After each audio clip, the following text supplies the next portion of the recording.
এমেলেকাদের মনোনীত রাজার নাম ছিল জালুত। সে ছিল অত্যন্ত অত্যাচারী রাজা। বনী ইসরায়েলদের প্রতি সে ভয়ানক অত্যাচার করত। তাদের ধন সম্পদ সবই কেড়ে নিয়েছিল, তাদের উপর নিম্নমানের কাজ চাপিয়ে দিয়েছিল।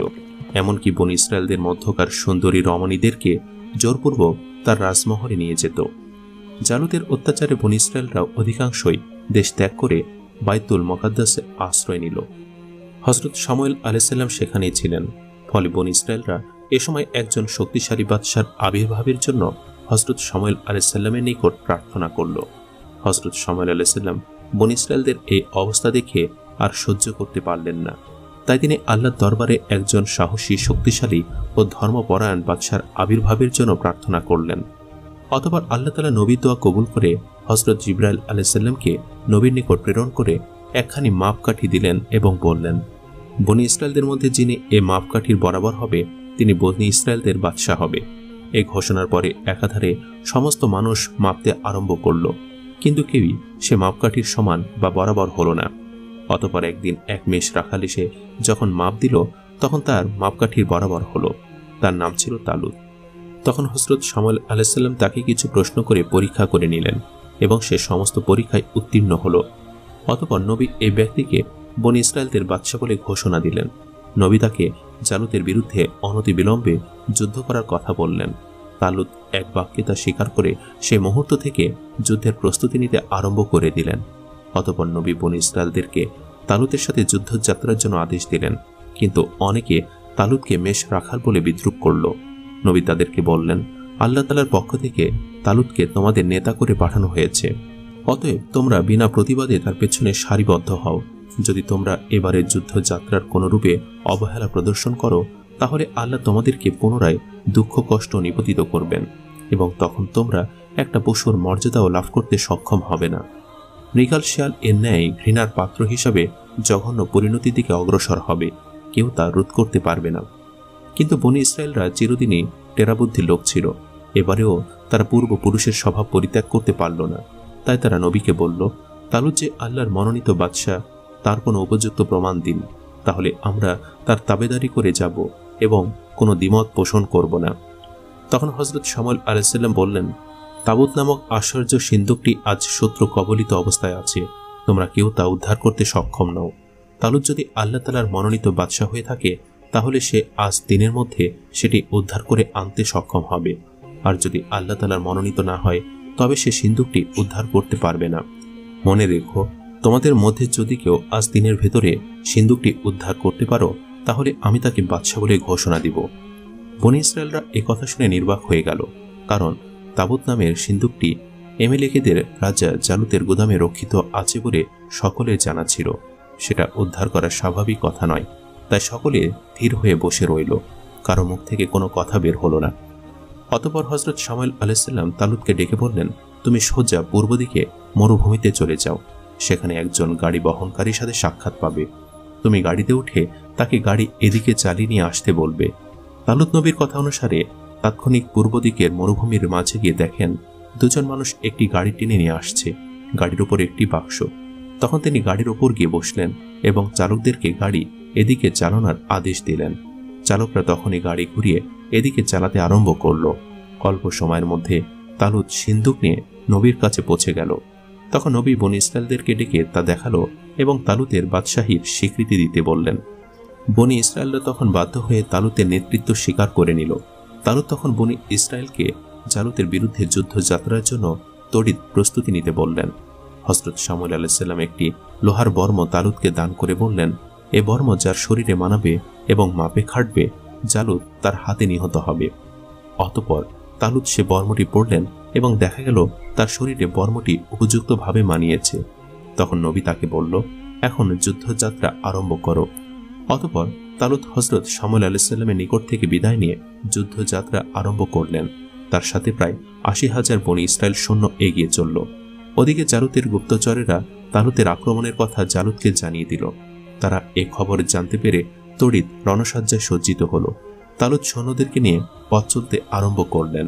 প্রতিমধ্যে একসময় সমস্ত সৈন্যদের থামিয়ে বললেন, আল্লাহ তাআলা কিছুক্ষণের মধ্যে তোমাদের একটা নদীর সম্মুখীন করাবেন, তখন তোমরা নদীর পানি কেউ পান করবে না। যদি একান্ত পান করতে ইচ্ছা করো তাহলে মাত্র 1 অঞ্জলি পান করো, তাহলে আমার তাবেদার হিসাবে বলবৎ থাকবে। আবার যদি তোমরা অধিক পানি পান করো, তাহলে আর আমার তাবেদারদের অন্তর্ভুক্ত থাকবে না এবং নাফরমানদের অন্তর্ভুক্ত হবে। এ কথা বলে আবার পুনরায় পথ চলতে আরম্ভ করলেন। কিছুদূর অগ্রসর হওয়ার পর তারা এক জঙ্গলের ভেতরে প্রবেশ করে এক নদীর সম্মুখীন হন। নদীর পানি ছিল অত্যন্ত স্বচ্ছ ও পরিষ্কার। অতঃপর সেখানে সৈন্যদের নিয়ে তালুত কিছু সময় বিশ্রাম নিলেন। এ সময় বনী ইসরায়েলদের সৈন্যরা অধিকাংশ পেট ভরে পানি পান করল। কিছু সৈন্য তাদের সেনাপতির আদেশ অনুসারে 1 অঞ্জলি পানি পান করল, আবার কিছু আদৌ পানি পান করল না। তবে তাদের সংখ্যা ছিল নিতান্ত কম। যারা অধিক পানি পান করল তাদের অবস্থা অনেক খারাপ হলো। তাদের জিহ্বা বের হয়ে গেল, পেট ফুলে গেল এবং অসহ্য যাতনায় চিৎকার করতে করতে অল্প সময়ের মধ্যে তারা মারা গেল। মোট 80,000 সৈন্যের প্রায় সকলেই অধিক পানি পান করে মৃত্যুর মুখে পতিত হল।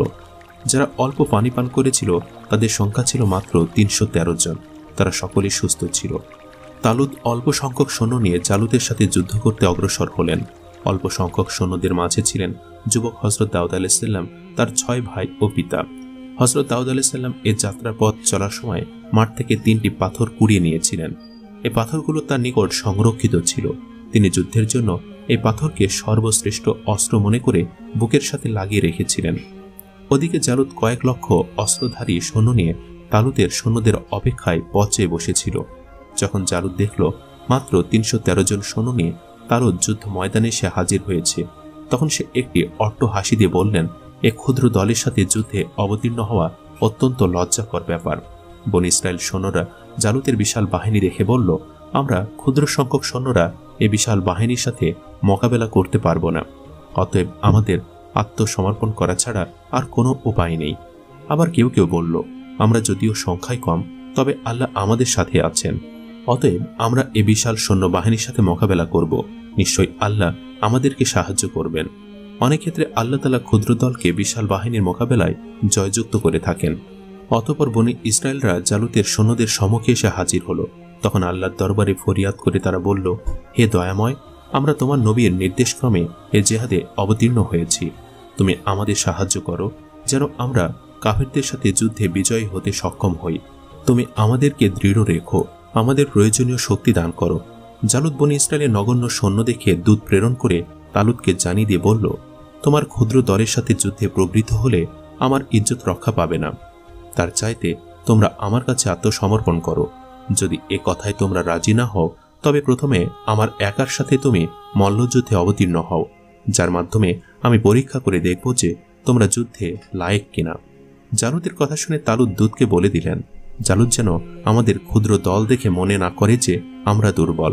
আমাদের সাথে মহান পরাক্রমশালী আল্লাহ তাআলা রয়েছেন। অতএব জালুতের বিশাল সৈন্যবাহিনীকে আমরা পরোয়া করি না। যারা আল্লাহর রহমতের ওপর নির্ভর করে যুদ্ধে অবতরণ হয় তারা ক্ষুদ্র হলেও বিজয় হয়ে থাকে। এর অসংখ্য নজির পৃথিবীতে বিরাজমান হয়েছে। এ কথা বলে তিনি দূতকে বিদায় করলেন। অতঃপর তালুত বনী ইসরায়েলদেরকে উদ্দেশ্য করে বললেন, তোমাদের মধ্যে এমন বীর কে আছো যে কাফের জালুতের মুন্ডুটা কেটে আনতে পারো? তালুতের কথা প্রথমে কেউ সাড়া দিল না। তাই তিনি পুনরায় বললেন, তোমরা আল্লাহ তাআলার রহমতি বাহিনী, তোমরা সাহস করে সম্মুখে অগ্রসর হও। নিশ্চয়ই আল্লাহ তাআলা তোমাদের সাহায্য করবে। অতএব কে আছো যে আনন্দের সাথে এই কাজ করতে রাজি আছো? মনে রেখো, যে ব্যক্তি জালুতের মাথা কেটে এখানে হাজির করতে পারবে তাকে আমি আমার রাজ্যের অর্ধেক দান করব এবং আমার রাজ্যের সুন্দরী কন্যার সাথে তার বিয়ে দেব। তালুতের এই আহ্বানে কেউ তেমন উৎসাহিত হতে দেখা গেল না। তখন তালুত নিজে জালুতের মোকাবেলার জন্য প্রস্তুতি নিলেন। এমন সময় রেশমি পোশাক পরিহিত উজ্জ্বল বর্ণের এক সুদর্শন যুবক নাম দাউদ আলাইহিস সালাম এসে তালুতকে সালাম দিয়ে বললেন, মহাত্ম, আমি জালুতের মস্তক ছিন্ন করে নিয়ে আসতে প্রস্তুত আছি। আমি আল্লাহ তাআলার উপর নির্ভর করে সম্মুখে অগ্রসর হচ্ছি। আপনি আমার জন্য আল্লাহর দরবারে দোয়া করুন। এ সময় লৌহবর্ম পরিহিত বিরাট দেহের অধিকারী রাজা জালুত অষ্টপৃষ্ঠে সেখানে এসে বলল, তোমাদের মধ্যে কে আছে যে আমার সাথে মোকাবেলা করবে? আমি ক্ষণিকের মধ্যে তোমাদের অস্তিত্ব নিশ্চিহ্ন করে দিচ্ছি। তোমরা আমার সাথে যুদ্ধের নামে যথেষ্ট অপমান করেছ। এ অপমানের সাজা আমি এখনই দিচ্ছি। এ কথা বলে সে উলঙ্গ তরবারি নিয়ে সম্মুখে অগ্রসর হল। তখন হযরত দাউদ আলাইহিস সালাম গিয়ে তার সম্মুখে উপস্থিত হলেন। তার হাতে কোনো অস্ত্র ছিল না। জালুত দাউদ আলাইহিস সালামকে দেখে বলল, তুমি নিরস্ত্র বালক আমার সম্মুখে কেন এসেছ? হযরত দাউদ আলাইহিস সালাম বললেন, আমি তোমার সাথে যুদ্ধ করব। জালুত জিজ্ঞাসা করল, তুমি কি দিয়ে আমার সাথে যুদ্ধ করবে? হযরত দাউদ আলাইহিস সালাম বললেন, আমার নিকট কিছু রহমতি পাথর আছে, এ পাথর দ্বারা তোমার মস্তক গুড়িয়ে দেব। জালুত হযরত দাউদ আলাইহিস সালামের কথা শুনে তাচ্ছিল্যের হাসি হাসলেন এবং বললেন, তোমার যুদ্ধের প্রস্তুতি দেখে আমার দয়া হয়, তাই তোমাকে বলছি, এ বয়সে তোমার জীবনটা নষ্ট করে কি লাভ? তার চেয়ে তুমি ফিরে গিয়ে জীবনটা রক্ষা করো। অর্থ ও সুন্দরী রমণীর মোহে বিবেক বুদ্ধি হারিয়ে অতটুকু অগ্রসর হয়েছ তা প্রশংসার যোগ্য। এমন সম্মুখে বিপদ আর অগ্রসর হইও না। হযরত দাউদ আলাইহিস সালাম তখন ক্ষিপ্ত হয়ে বললেন, তুই একটি কুকুর, কুকুরকে মারার জন্য পাথর যথেষ্ট। এ কথা বলে এক খণ্ড পাথর জালুতের মস্তক লক্ষ্য করে ছুঁড়ে মারলেন। এক পাথরের আঘাতে জালুত অষ্টপৃষ্ঠ হতে ভূতলে পতিত হল। তখন হযরত দাউদ আলাইহিস সালাম বাকি দুখণ্ড পাথর তার শরীরের উপর নিক্ষেপ করলেন।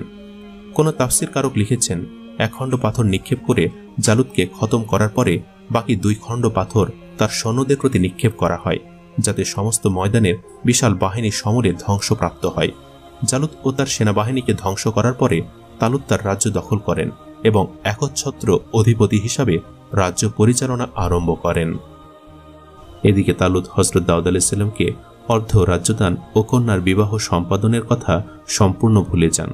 কেননা যুদ্ধের পূর্বে তালুত বলেছিল, যে ব্যক্তি জালুতকে হত্যা করবে তাকে আমার রাজ্যের অর্ধেক দান এবং তার সাথে আমি আমার মেয়ের বিবাহ দিব। কিন্তু যুদ্ধ জয়লাভের পর তালুতের মন পাল্টে যায়, তাই সে বিষয়টি গুরুত্ব না দিয়ে এড়িয়ে যায়। এভাবে কিছুদিন অতিবাহিত হওয়ার পরে বনী ইসরায়েলের কিছু লোকে বাদশাহ তালুতের নিকট তার ওয়াদা বিষয়ে আলাপ করেন। তখন তার মনে একটু গৌরবের সৃষ্টি হয়, তাই বনী ইসরায়েলদের বলে দিলেন, আমার কন্যা অত্যন্ত সুন্দরী, কিন্তু দাউদ তামাটে রঙের ও তার চক্ষু দুটি বৃষ্টি। এছাড়া আমি যে এখন বিশাল রাজ্যের অধিপতি হয়েছি, তাতে যে কোনো রাজপুত্রের সাথে আমার কন্যার বিবাহ করানো উচিত। সাধারণ একটা ছেলের সাথে শাহজাদির বিবাহ আদৌ সম্ভব নয়।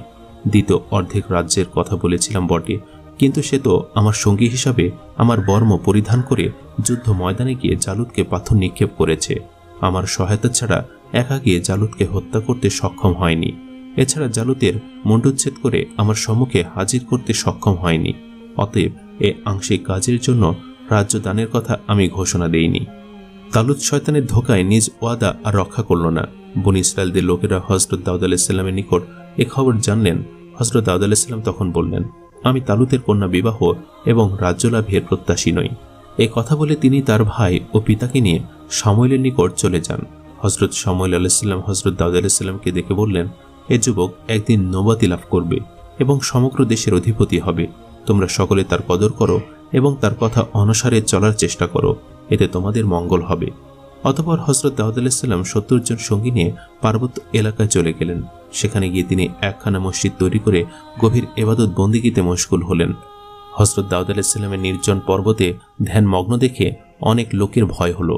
তারা কি বাদশাহ তালুতকে হযরত দাউদ আলাইহিস সালামের ধ্যান মগ্নতার কথা জানালো এবং বলল, যে ব্যক্তি একটি সামান্য পাথরের আঘাতে জালুতের বিশাল বাহিনী সহ তাকে সমূলে নিশ্চিহ্ন করে দিয়েছে, সে আপনাকেও পর্যদস্ত করতে সক্ষম। অতএব আপনি তাড়াতাড়ি ব্যবস্থা গ্রহণ করুন। তালুতে খবর পেয়ে একদল সৈন্য নিয়ে পাহাড়ের দিকে অগ্রসর হলেন। সারাদিন পথ চলার পরে সন্ধ্যাবেলা হযরত দাউদ আলাইহিস সালাম মসজিদের সন্নিকটে গিয়ে পৌঁছালেন। শ্রান্ত ক্লান্ত সৈন্যরা ও বাদশাহ মসজিদকে ঘেরাও করে বসে বসে বিশ্রাম নিলেন। এমত অবস্থায় অবসন্ন শরীর নিয়ে দীর্ঘ সময় বসে থাকা তাদের পক্ষে সম্ভব হলো না। এক এক করে সকলে মাটিতে গড়িয়ে পড়ে গভীর নিদ্রামগ্ন হল। গভীর রজনীতে হযরত দাউদ আলাইহিস সালাম ও তার সঙ্গীগণ মসজিদের বাহিরে এসে দেখলেন বাদশাহ তালুত ও তাদের সৈন্য মসজিদ ঘেরাও করে নিদ্রায় অচেতন হয়ে আছে। তখন ঘটনা বুঝতে তাদের আর বাকি থাকল না। হযরত দাউদ আলাইহিস সালাম তালুতের নিকট গিয়ে তার তরবারিখানি হাতে নিয়ে একটি পাথরের ওপর মারলেন। পাথর দুই টুকরো হয়ে গেল। তখন তিনি পাথরের খণ্ড দুটি তালুতের পেটের উপর রেখে দিলেন এবং একখানা পত্র লিখলেন। পত্রে তিনি লিখেছেন, আমি তোমার ভীতির কারণ হয়েছিলাম বলে তোমার রাজ্য ছেড়ে জঙ্গলে আশ্রয় নিয়েছি, যাতে তুমি নির্বিঘ্নে রাজ্য পরিচালনা করতে পারো। কিন্তু তুমি আমাকে হত্যা করার জন্য এ পর্যন্ত এসেছ জেনে আমি দুঃখিত। মুখে অচেতন অবস্থায় আমাদের প্রতি আক্রমণ করে হত্যা করার সিদ্ধান্ত নিয়ে এখানে ওত পেতে বসেছিলে, কিন্তু তোমার নিয়তের প্রতি আল্লাহ তাআলার মঞ্জুর নেই, তাই তোমরা অচেতন নিদ্রামগ্ন হয়েছ। আমরা এই সুযোগে তোমাদেরকে দ্বিখণ্ডিত করতে সক্ষম ছিলাম, কিন্তু নিদ্রামগ্ন মানুষকে হত্যা করা কাপুরুষের মতো কাজ, তাই তোমাদেরকে নিরাপদ করে দিলাম। তোমার পেটের ওপর যে দ্বিখণ্ডিত পাথর আছে তা আমার হাতে দ্বিখণ্ডিত হয়েছে। এ পাথর দ্বিখণ্ডিত না করে যদি তোমার প্রতি তরবারি নিক্ষেপ করতাম তাহলে তুমি দ্বিখণ্ডিত হতে, কিন্তু তা না করে তোমার প্রতি উদারতা প্রদর্শন করলাম। তুমি আল্লাহর শুকর আদায় করে রাজধানীতে ফিরে যাও, না হয় তোমার বিপদ ঘটবার সম্ভাবনা রয়েছে। এই কথাগুলো লিখে পত্রখানি তরবারিতে গেঁথে তা বাদশাহ তালুতের বুকের উপর রেখে তিনি মসজিদে ফিরে গেলেন। অতঃপর ভোরবেলা তালুত ঘুম থেকে উঠে তার বুকের ওপর রাখা চিঠি, তরবারি ও পাথর টুকরো দেখতে পেলেন। তখন তিনি পত্রখানি পাঠ করে খুবই লজ্জা হলেন এবং সৈন্যদেরকে নিয়ে ফিরে চলে আসলেন। অতঃপর আবার কিছুদিন পর তালুত লোক প্রেরণ করে হযরত দাউদ আলাইহিসসালামকে হত্যার পরিকল্পনা নেয়। সে সময় হযরত দাউদ আলাইহিসসালাম মসজিদের বাহিরে ছিলেন। সেজন্য শত্রুপক্ষ হযরত দাউদ আলাইহিসসালামকে চিনতে না পেরে অসংখ্য মানুষকে হত্যা করেছিল, যারা ছিলেন দরবেশ ও অলি আল্লাহর অন্তর্ভুক্ত। পরপর দুটি আক্রমণ ব্যর্থ হওয়ায় তালুত খুবই চিন্তিত হল। বিশেষ করে তার পরামর্শ পরিষদ তালুতকে বলল, এ যাবৎ আপনি অতি নিরাপদে রাজ্য পরিচালনা করেছেন। আগামীতে মনে হয় আপনার উপর বিপদ আসবে, কারণ দাউদের ন্যায় একজন মহৎ ব্যক্তিকে আপনি প্রতারণা করেছেন। দ্বিতীয়, তাকে হত্যা করার পরিকল্পনা বারবার ব্যর্থ হচ্ছে, এটাই তার মহত্বের বড় নিদর্শন। অতএব হযরত দাউদ আলাইহিসসালামের সাথে অধিক বাড়াবাড়ি না করে তাকে ডেকে আপনার কন্যার সাথে বিবাহ দিয়ে দিন এবং রাজ্যের অর্ধেক অংশ তাকে ছেড়ে দিন। আপনি আমাদের প্রস্তাবে অস্বীকৃতি প্রদান করলে আমরা আপনার সঙ্গে থাকব না, কারণ আপনার প্রতি আরোপিত গজব থেকে আমরা বাঁচতে পারব না। এছাড়া সবচেয়ে ভয়ের কথা হলো শামুয়েল আলাইহিসসালাম হযরত দাউদ আলাইহিসসালামকে হবু পয়গম্বর বলে উল্লেখ করেছেন। এমত অবস্থায় এখনই আপনার সিদ্ধান্ত আমাদেরকে বলে দেন। ফলে তালুত তার পরিষদের কথা শুনে ভয়ে বিহ্বল হয়ে পড়লেন। বিশেষ করে তাকে হত্যা ষড়যন্ত্রে বারবার ব্যর্থ হওয়ার ঘটনাগুলো একা একা ভেবে খুবই অস্থিরতা বোধ করলেন। তখন তিনি পরিষদকে বললেন, আমি দাউদের নিকট কন্যা শাদী দিব এবং তাকে রাজ্যের অর্ধেক লিখে দেব। আপনারা এ ব্যাপারে সময় নির্ধারণ করে আমাকে অবগত করুন। তালুতের কথা অনুসারে পরিষদ সময় নির্ধারণ করে তাকে জানালো। তালুত তখন হযরত দাউদ আলাইহিসসালামকে দরবারে হাজির করার জন্য দূত প্রেরণ করল। দূত হযরত দাউদ আলাইহিসসালামের নিকট পৌঁছে সমস্ত বিষয় বিস্তারিত আলোচনা করল। হযরত দাউদ আলাইহিসসালাম দূতের কথা শুনে বললেন, তালুত অন্যায়ভাবে অনেক মুসলমানকে হত্যা করেছে, অতএব এর কাফফারা না হওয়া পর্যন্ত আমি তার কাছে যাব না। কাফফারা হলো আগত ধর্মযুদ্ধে অংশ করে যতগুলো মুসলমান সে হত্যা করেছে ততগুলো কাফেরকে হত্যা করে নিজ কৃতকর্মের জন্য আল্লাহর দরবারে তওবা করবে। এরপরে আমি তার দরবারে যেতে পারি, অন্যথায় আমি তার কাছে যাব না। দাউদ আলাইহিসসালামের এই কথা শুনে দূত সেখান থেকে বিদায় নিল। অতঃপর দূত হযরত দাউদ আলাইহিসসালামের নিকট থেকে ফিরে এসে তালুতকে সবিস্তার খবর অবগত করলেন। তখন তালুত হযরত দাউদ আলাইহিসসালামের ফরমান শুনে আরও অধিক ভীত হলেন এবং আগামী ধর্মযুদ্ধে অংশগ্রহণের জন্য রাজি হল। কিছুদিনের মধ্যে কাফের ও মুসলমানদের ভেতরে একটা যুদ্ধ আরম্ভ হলো। তালুত তখন এ যুদ্ধে অংশ নিয়ে প্রায়শ্চিত্ত করবে বলে আশা করলেন এবং এক বিরাট বাহিনী নিয়ে সে যুদ্ধ যাত্রা করলেন। একদিন যুদ্ধ করার পরে হঠাৎ শত্রুপক্ষের একটি বিষাক্ত তীর তার বক্ষভেদ করল এবং তার সৈন্যরা ছত্রভঙ্গ হয়ে গেল। তিনি সেখানে মৃত্যুবরণ করলেন। হযরত দাউদ আলাইহিসসালাম এ খবর পেয়ে যুদ্ধের ময়দানে গমন করেন এবং তালুতের লাশ উদ্ধার করে নিয়ে আসেন। অতঃপর মর্যাদার সাথে তালুতের দাফন কাফন সম্পন্ন করেন। অতঃপর দেশবাসী একত্রিত হয়ে হযরত দাউদ আলাইহিসসালামকে তালুতের সিংহাসনে বসালেন। তিনি সিংহাসনে আরোহণ করে দেশবাসীর উদ্দেশ্যে এক উত্তপ্ত ভাষণ দান করেন। তাতে তিনি দেশের সকল অনাচার, অত্যাচার, জুলুম চিরদিনের জন্য বন্ধ করা কঠোর নির্দেশ দেন এবং ন্যায়পরায়ণতা, পরোপকার, উদারতা জীবনের প্রধান কর্তব্য হিসাবে গ্রহণ করার জন্য সকলকে আদেশ দেন। দেশবাসী সানন্দে তার নির্দেশাবলী কবুল করে নেন। কিছুদিন পরে তালুতের কন্যা তার পিতার প্রতিশ্রুতি কথা উল্লেখ করে হযরত দাউদ আলাইহিসসালামকে নিজ বিবাহের পয়গাম প্রেরণ করেন। হযরত দাউদ আলাইহিসসালাম তালুতের অঙ্গীকারের কথা উল্লেখ করে তালুতের কন্যার নিকট এক পত্র লিখেন। পত্রে তিনি উল্লেখ করেন, তার পিতার প্রতিশ্রুতি রক্ষা করা একমাত্র তার উপরই ভরস ছিল, অন্য কারো উপর রক্ষা করার কোনো দায়িত্ব নেই। এমত অবস্থায় তালুত যখন ইন্তেকাল করেছে তখন তার প্রতিশ্রুতি শেষ হয়েছে। এখন আপনার বিবাহের বিষয়টি একান্ত আপনার নিজস্ব ব্যাপার। এক্ষেত্রে যদি আমার সাথে শাদী করার কোনো ইচ্ছা আপনার থাকে তবে নতুন করে প্রস্তাব পাঠান। আপনার পিতার প্রতিশ্রুতি সেখানে থাকবে না। আমি যে আজ রাজ সিংহাসনে বসেছি তাও সে প্রতিশ্রুতির আওতামুক্ত। হযরত দাউদ আলাইহিসসালামের পত্র পেয়ে তালুতের কন্যা হযরত দাউদ আলাইহিসসালামকে জানালেন যে সে তার পিতার প্রতিশ্রুতি আওতা বহির্ভূত বিষয় হিসাবে নিজ বিবাহের প্রস্তাব প্রেরণ করছেন। যদি হযরত দাউদ আলাইহিসসালাম দয়া করে কবুল করেন তবে নিজেকে তিনি ধন্য মনে করবেন। হযরত দাউদ আলাইহিসসালাম তালুতের কন্যার প্রস্তাব কবুল করলেন এবং এক অনাড়ম্বর অনুষ্ঠানের মাধ্যমে তার শাদী মোবারক সমাধা হলো।